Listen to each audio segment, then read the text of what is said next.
everyone. So this is a top up to our introductory lecture for writers, readers, and spectators.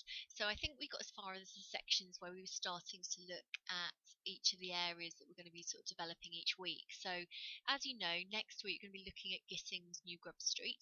And I want you to think about the sections of that book. It's published in 3 volumes that have obviously been sold to us together as a sort of a single cohesive novel. But I want you to be thinking about how a Victorian reader would have read that in 3 installments, which I think is quite important for the pacing and the kind of the scope of the novel. Now, to a certain extent, it's what 300, 400 pages long, but a lot of its themes are present right from the very off. And although you've got that kind of story arc and that sort of continuation, he really is talking in metaphor, I think, about the differences between journalism and other kind of literary work. So think about the values being ascribed by the characters, by the narrator, and possibly as well by the author too. So if you want to do a bit of background reading into Gissing, that would be really interesting also. So we're going to be looking at the publication of novels in the period, but like I said to you, I'm going to really focus in and hopefully kind of offer you this argument, which is about this role of Clark, because that's something in rereading it that I really started to get interested in and involved in. So it'd be interesting to think about the sort of stratification, if you like, between literary work, journalism, and then Clark work as well. So in this period, there was a real reshaping of the ways in which publishers were able to hire and pay writers. In particular, you'll hear a number of the characters bemoaning ideas to do with commissions, to do with royalties, whether they're paid up front for a book or whether they have some sort of lasting legacy with that book as well. And one of the great ironies of the text are a number of the key figures who are really unable to benefit from the successes of their work. As I said to you this week, you've also got this exponential growth in the number of readers reading these kind of specialist periodicals. There's great range in the period at the time, the different types of periodicals that you'd find there. So moving on to the city, you have, I think, a real emphasis on the city, certainly after the sort of the Industrial Revolution. So a growing nostalgia, perhaps for the pastoral, for the country, for the working community, for all the kind of pastoral ideals that these characters and individuals are sort of left behind. So we're going to look at the Victorian city, going to get a sense of wealth and poverty within the city, ways in which cities of this period were very much industrial and very polluted. There's a real sort of sense of smog that was overlaid with dust, it was overlaid with chemicals. You've got very high infant mortality rates. So I wanted to focus in on this period, on the kind of the slums of the city and perhaps the ways in which some middle class writers are approaching the slum as being some sort of other space. So in the story of a modern woman, you get this kind of philanthropic, but also very patronising, deliberately so, I think, kind of approach to doing good and going to the slums and making better of the working girl and the working woman as well. So that idea might be something that you want to sort of follow through sort of more closely. And during this section, we're going to look particularly at ideas of murder.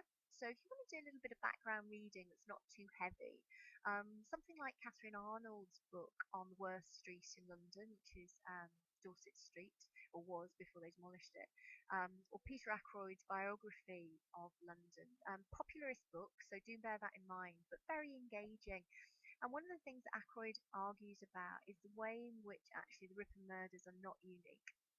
So he looks at the Radcliffe Highway murders some 25 years before, and demonstrates the way in which, in his words, some patches of this land create the crimes or necessitate crime or violence or action, things like that.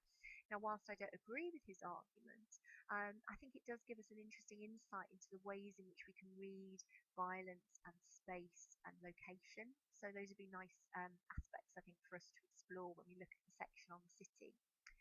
We then move on, and like I said to you today, we're going to look at semiotic analysis. So you may remember that as being this kind of way of reading particular signs. So I want us to think about photographs and Victorian Edwardian photographs as ways of reading So unlike the way in which we take photographs today, which again has changed exponentially in the last sort of 10 or 20 years with the use of smartphones, small high-powered cameras and the like, when I think about the ways in which early cinema and art and photography sort of intersect, and the ways in which images can then be taken, what would be totally amazing is if you have access to any sort of family photographs that date back to this period, because as part of the assessment you'll need to read a photograph, and it'd be really interesting if that was in some way sort of connected to you.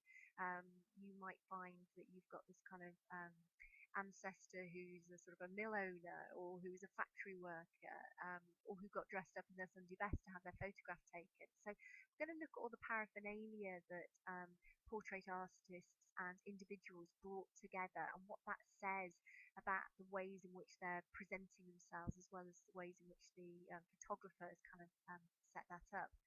So we can't do a module on work in literature without thinking about ourselves.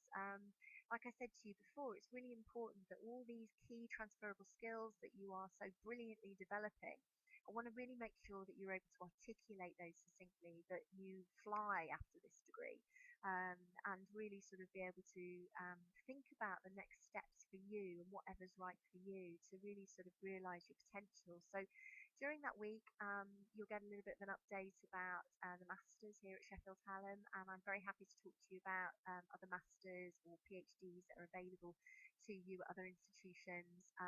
We'll also hear from careers and some of our employability champions, and think about ways in which you need to stay in touch with the alumni and with the network of tutors that you have. And one of the ways of doing that is through LinkedIn. So if you want to get ahead of that session, get yourself on LinkedIn and start to build a profile. It's a little bit like a business Facebook if you've not come across it before.